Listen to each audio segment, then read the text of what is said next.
2022. I am here back at the SoSuCo Urban Ag Demonstration Site. Just got back from conferences last week in Springfield, the Special Growers Conference, where we actually had an urban ag track for the first time. Numbers are down. Not to be surprised with everything going on right now with the hopefully tail end of the pandemic. But I'm back here in Madison, back up here going to the office, and I wanted to come and check in on the high tunnel, see how things have been progressing.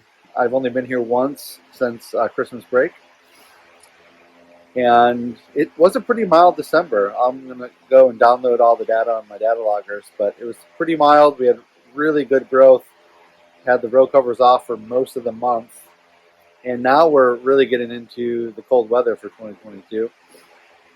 We're starting to experience some of those single digit and even below zero ambient air temperatures, which I think we did experience our first up here in the Madison area this past week. It was very, very cold with the wind chills. So I'm just inside the high tunnel right now. I'm just gonna take a quick walk around to see what's going on, show you a few things about what survived, and maybe talk about our plans for the rest of this season and transitioning into the shoulder season. Got a lot of projects happening this year at SoSuCo. We're kicking off our second Master Urban Farmer Training Program actually in a couple of weeks. So it's going to be a busy first half of the year.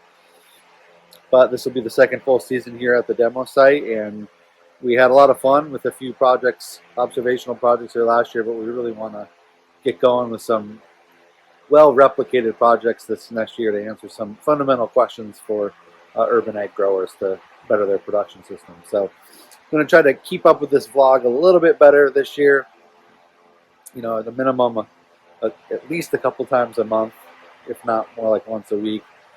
It's more of a challenge to film these and edit these and put these out than I initially thought, but we're going to stick with the YouTube and this Urban Ag Connect vlog channel. So let's go ahead and take a look for the first time, 2022, inside the high tunnel here at SoSuCo.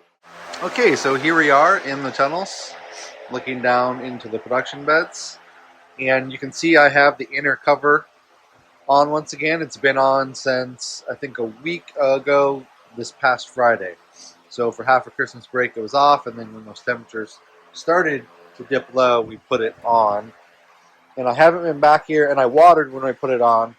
Haven't watered since. In fact, can't water right now because our water storage tank, the water in here is frozen. So we have the pump drained out, the hose pretty well drained out, and we're just gonna have to wait for it to thaw out in here. It's actually in the mid 40s in here right now. It's sunny. It's about 19 degrees outside, so you know, about 20 degrees warmer in here. I would expect it to be a little sunnier and be a little bit warmer. You can see there actually is some ice forming on the inside.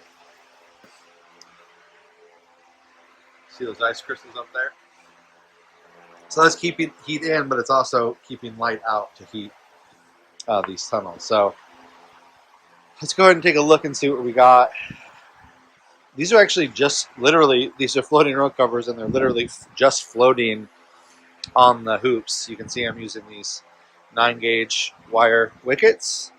So I'm using a lower hoop closer to the crop itself, not a larger hoop. But as you can see, we still got good survival. So I think we had an ambient outside air temperature of around -2.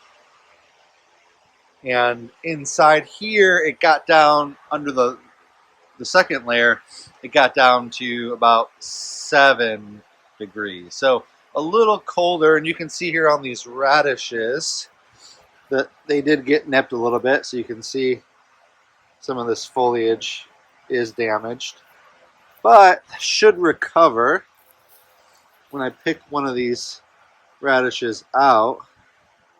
So you can focus on it. This is probably edible. Looks like it's a little frozen, and it looks like the apical meristem is still alive. Everything else is good to go. So I mean, we can look under here at these spinach plantings, and these are harvestable, ready to go. So we even got some little bit extra humidity and moisture under here. So yeah, you can see from these October 14th plantings, these are harvestable, ready to go, and the protection works. So even though it got down to 7 degrees ambient air temperature in here, things like spinach, that isn't really a problem for them. Same thing with this baby kale. Even these mustards look pretty good, and some of the arugula down there. So the winter system does work, even when you get these really, really cold outside temperatures. But you do get some damage, so not everything works as well. Obviously, we wouldn't be growing tomatoes and peppers in here this time of year, but these cold hardy crops work well once they're established.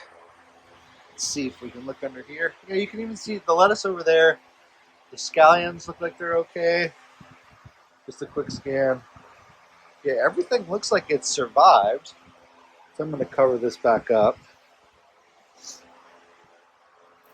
Everything looks like it survived, but I'm not going to be doing any harvesting right now.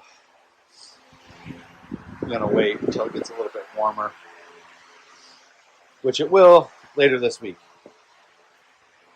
So everything's covered up, tunnels buttoned up, getting some cold air temperatures, but our crops are surviving under the tunnels.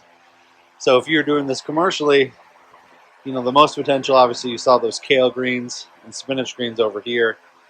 If you had a full tunnel of well-established spinach in succession, you could still be harvesting and bringing that to market right now.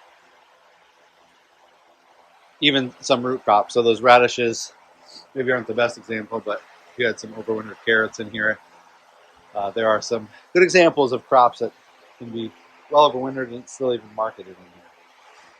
So yeah, just wanted to show you a few things in here while I was in here.